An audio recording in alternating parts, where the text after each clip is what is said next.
আপনি কি জানেন আপনার নিজের পেনশন আপনি নিজেই তৈরি করতে পারবেন? কিন্তু সেটা কিভাবে? সেটা জানতে হলে ভিডিওটি শেষ পর্যন্ত দেখতে হবে। আমরা ভাবি পেনশন মানে শুধুমাত্র সরকারি চাকরি, কিন্তু এই জিনিসটা পুরোপুরি সত্যি নয়।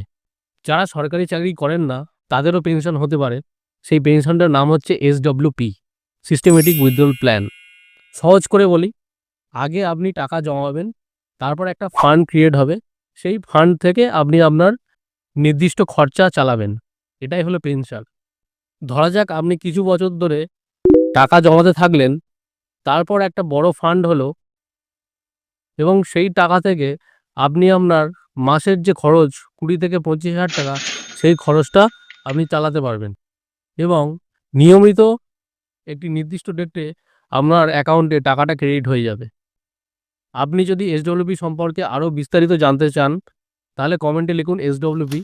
আমি এসডব্লিউপি সম্পর্কে একটি আলাদা বিস্তারিত ভিডিও বানাবো। আর এইরকম আরও বেশি ইনফরমেটিভ ভিডিও পেতে এই পেজটিকে অবশ্যই ফলো করবেন এবং শেয়ার করতে ভুলবেন না। Thank you.